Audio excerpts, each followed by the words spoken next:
Hi guys, we're in Burnt Cabins here. I'm heading to East Broad Top Museum here quick. I want to stop and check these two structures out. Like I said, there's an old tavern right there along this road. I had to stop because this one stone structure looks like she'll be down on the ground by, probably about 10 years from now. It's already partially collapsed, so I want to document this structure. This happens up here a lot in Appalachia, or in this area I should say. See this old stone farmhouse? It's old because it's stone. And you can see the wall is already collapsed. And like I said, across the way here you have what looks like an old inn, bar, tavern, something. Used to be something important because of the way it's built. And over here you have these houses that are abandoned. And they definitely look like, I'll say, 1800s here. This one here could be hard. I'm going to get a little closer, but not close enough to hit the head. This one definitely 1800s because of the footer, and it might be stick frame. That's around 1800s with sawmills. This could be 1700s. This is a style of building they did in England, I think. But I can tell by the beams. This is 1700s building. Look up there on that beam. Do you see those hashes in that timber? That tells me that timber was hand hewn. So this was before sawmills, which came around in the late 1800s. I know I said 1800s for this one.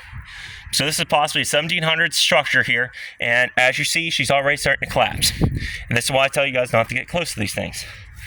I've done construction. I kind of know what to look for. Anytime you do these stone walls, these walls are actually unstable even with all four up.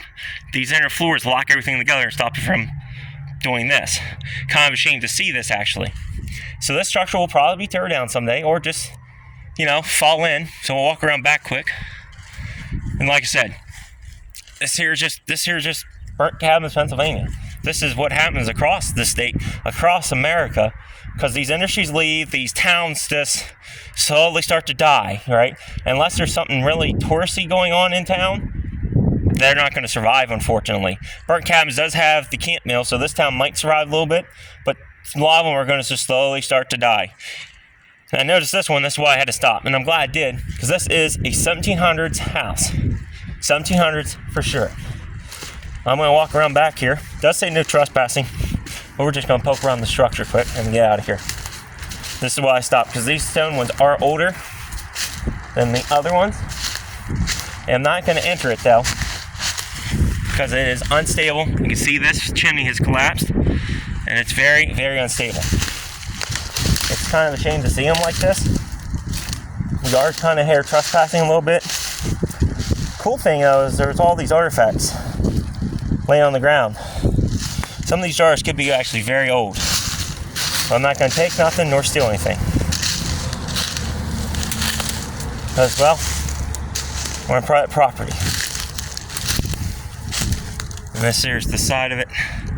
And you can see we might get down in there a little bit. And here's the back of this other one that's 1800s. As you can see, there's a no trespass sign. So I just want to get out here quick.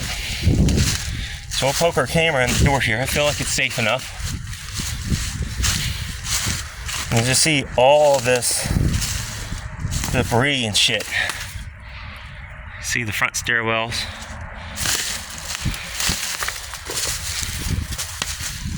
Look, need a TV. All this debris out here is of what was the family home. I don't want to step on any of it. Some of this stuff actually could be historical. Some of it might not be. Oh, hey. Pennsylvania root beer, guys, made in Philadelphia. That'll be a video for someday, too. Harris is no longer around. They're owned by A&W. You can see that hole. Tempted to take that piece, but I have nowhere to put stuff. I'm not really going to focus on this one too much, but we'll document it while we walk around. Click here. Because this is going to happen, and this right now is very unstable. Again, you can see this whole thing was 1700s. I don't know exact date, don't know if anything really important happened here, but I do know when the Indians were coming through here, they burned shit to the ground. This might have been built after the fact, or this might have survived the burning of Burnt Cabins. That's why it's called Burnt Cabins, because the Indians were just kind of pissed off that white Europeans were coming in here taking their land. So they kind of did the only thing they could do when you're up against a musket. They torch shit. Still a very effective tactic to this day, I think. But it looks like, I don't know if this was main drag or if that was main drag. Yeah, like you see where the state road just cut through the hill and left this up here. But this here is also 1700s. This house here is still occupied, but someday these all will fall in, that these are abandoned.